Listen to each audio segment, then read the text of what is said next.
Hello and welcome back to the channel. Today we're going to talk about things that you're going to have to get used to if you plan on coming to Thailand. The first thing is the seasons here. There is a wet season, a rainy season, and it starts in May and it ends sometime in October. Now when we say it's the rainy season, it does not mean that it rains every day. It just means this is the time of year where it rains on a regular basis, maybe every other day, maybe every 2 days, maybe every day. You just never know. There's just more likelihood of rain during the rainy season. So don't let the name scare you that if you're planning on visiting here or whatever, that those months are just out of the question. As a matter of fact, it's a great time to be here because everything is lush and green and beautiful, and the rain usually does not last all day. Now, if you're looking for the cooler weather, this is going to be called the cool season. This typically starts in November and ends in February. That is the coolest time of the month. So if you're definitely looking for a cooler Thailand visit, those are the months you're going to be looking at. If you're planning on moving here, those are the months that are cool. And it's funny, I've been here 2 years now. At first, I thought it was hot even in the cool season. But now that I've been here for 2 years, I've kind of been more acclimatized to this area. And now I have to wear a jacket in the cool season, which is embarrassing because back home in the United States, I would have thought that weather was still warm. Not cold at all, but you get used to it here. The hot season is from March until May, and it does get hot in those months. Now the hottest months are going to be, well, let's just say towards the end of March and the middle of April, it's really, really hot. So just look forward to that if you plan on being here this time of year. If you're moving or retiring here, those are going to be the hottest months of the year. Best place to be during those months, and maybe go visit the mountains here in Chiang Mai, Thailand. Now, another thing you're going to have to get used to here is when you go to restaurants. Now, typically in most countries around the world, whenever let's say you're with a group of 4 people and you all order food, your food is all brought out at the same time. Do not, please, get upset at Thai waiting staff or anyone like that here if your food doesn't come out at the same time. Meaning, I can't tell you how many times I've been in a group of 4 people. One person gets their food 10 minutes before other people get their food. Or, you order your drinks at the same time. You could get your food even before your drinks get to the table. This is just the way it is in Thailand. So try not to get too upset at that. Another thing is you want to make sure that you bring napkins for yourself when you go out to eat. Some places do have napkins. I'm not saying everyone doesn't, but a lot of places do not provide napkins. So you may want to make sure you have that. And on that fact, there's some places don't give you a knife and fork. Just keep that in mind. Sometimes you'll only get chopsticks. Sometimes you'll only get a spoon. Yes, you can ask them for that, but I mean, if you go with a street vendor, they may not have utensils for you to use. So make sure you are properly prepared.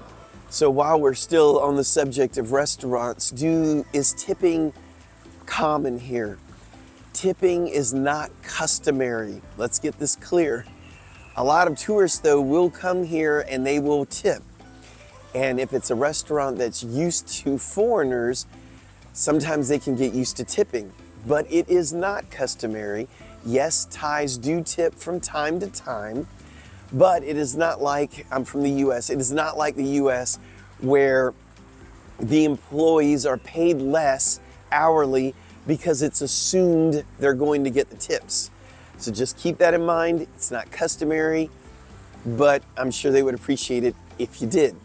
Another thing to get used to here in Thailand is the bathrooms. Sometimes they have Western toilets, sometimes they do not. They have the squat toilet. If you do not know what a squat toilet is, I would say Google that, like an Asian squat toilet. You'll see exactly what I mean. This takes a little bit more aiming to get your bathroom business done correctly, something that you'll need to get used to. And a lot of times they don't have toilet tissue. They do have what I call the butt gun, a water squirter for your butt.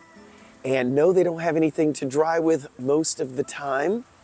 So just keep that in mind as well. You might want to bring your own toilet paper, and sometimes they will have the toilet paper in the common area before you get into the bathroom stall. So you'll need to take your toilet paper in advance into the bathroom, and they don't put the toilet paper in the toilet in most cases.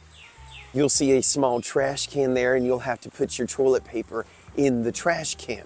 The driving here, that's something you're gonna have to get used to. If you do plan on driving a scooter, motorcycle, or a car, now I'm talking to you people in the US, they're gonna be driving on the other lane. They're now on the left side of the road, not the right side of the road. So they are on the other side of the road. And if you're driving a car, you're driving on the other side of the car. You're on the right side, not the left side. So just keep that in mind. And of course, Americans, remember everything's different here. They're gonna be in kilometers, and everything's gonna be different than you're used to. So you're gonna need to get used to the metric system and everything else here in Thailand. Now, talking about driving, you're also gonna have to get used to the way they drive here. It's not necessarily neat and orderly. There is a method to the madness. You just really need to watch for a while and figure out how things go. Now, how are you gonna watch? Well, I can tell you what I did. What I did is I took, it's like Uber. I did Grab, G-R-A-B, it's like Uber. And there's different other apps, Bolt. Anyway, use these services, or a taxi, whatever. Just get out on the road and watch. Just don't just sit there and go off in a daze. Watch the roads, watch how they're driving, look how they're handling intersections that don't have any clear direction, and you can kind of figure out the flow of traffic. I did that for about a month before I tried driving here in Thailand. Now, something you're gonna have to get used to that happens on a daily basis, which is not the fault of the Thai. It is your fault if you do not speak Thai, and that is miscommunication. The Thais are very polite people. Sometimes they will act like they understand you when they don't. So when you're speaking English and you know that's not their first language, you want to speak slower. Sounds like common sense, but when you're here and you're thinking and you don't think about it, you just talk at your normal pace. They may not understand you, but they may smile and agree with you, and they end up bringing you something totally different than what you asked for. Miscommunication happens here every day. I've lived here 2 years. Miscommunication is a problem, and that's my fault, not theirs. Another thing you may have to get used to here are higher prices for foreigners. This is another concept that you're gonna have to get used to, and that is, well, again, I'm from the US, we use that for an example. If you're selling donuts and somebody comes up and they're of Asian descent, you do not charge them more money because they're Asian. You do not charge somebody more money because they are some other ethnicity or a foreigner coming from another country. That is not necessarily the case here. When they see foreigners at some places, they will charge you more. Here's the way to determine whether you think you're getting ripped off or not. This is just an indicator. If the price is clearly marked, you're fine.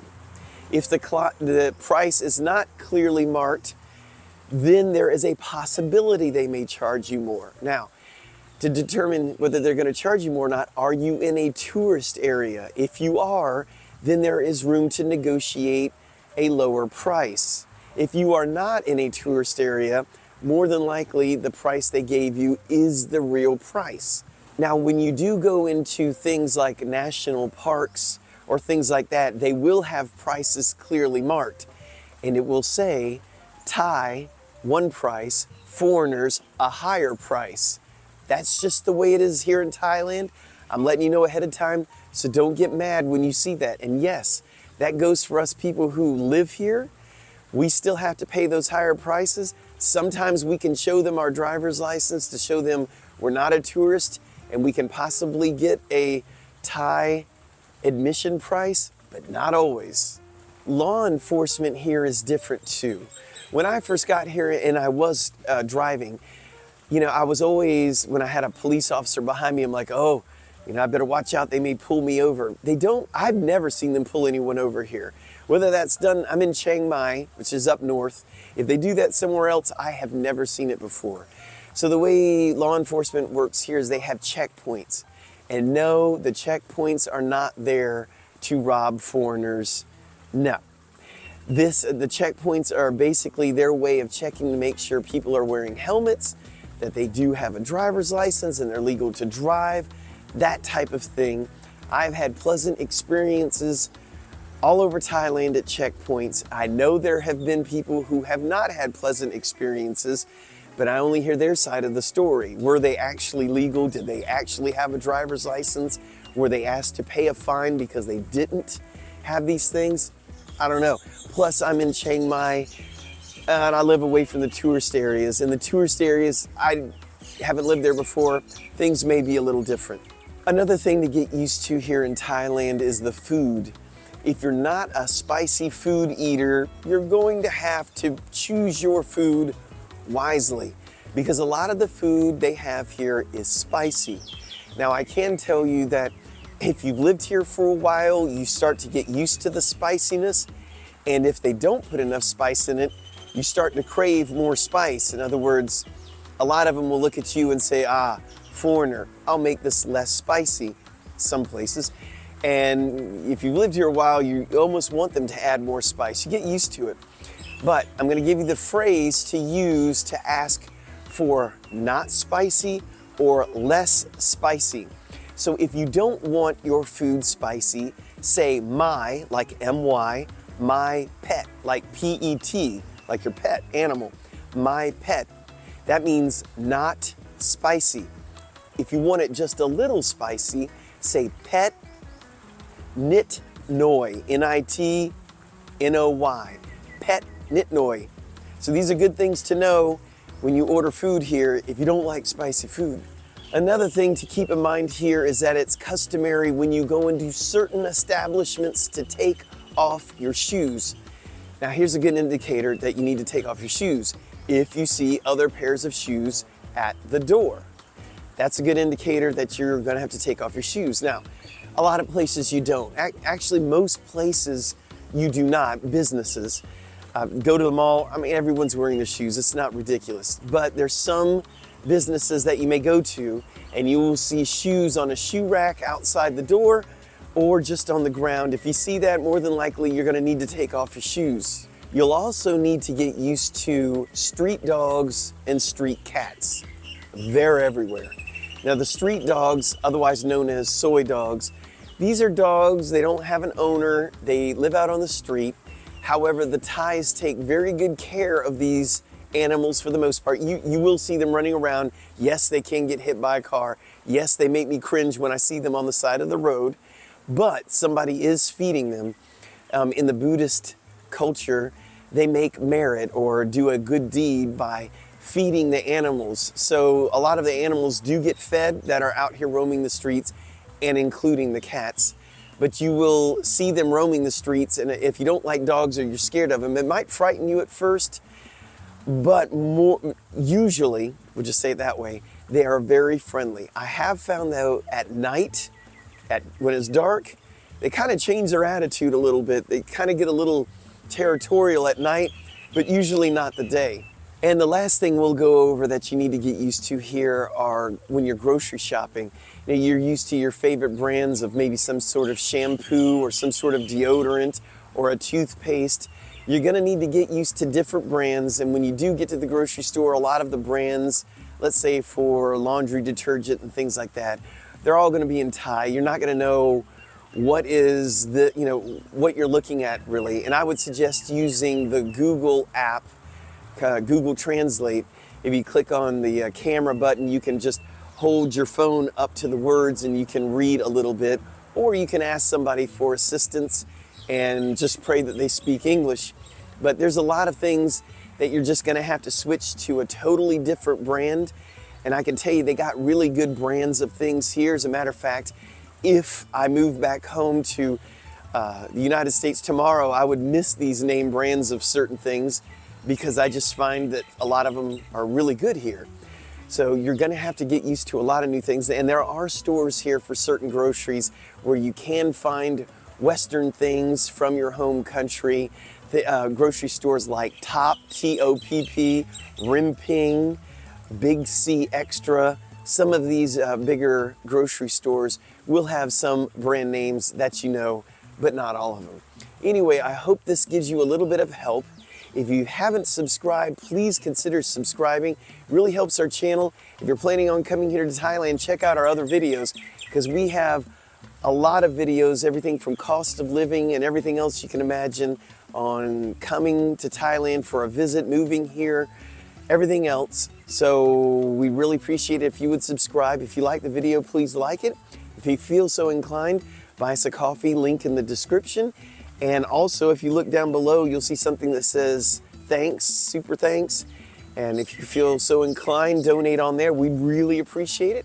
And until next time, I'm going to say thank you in Thai, which is Khap Kun Khap.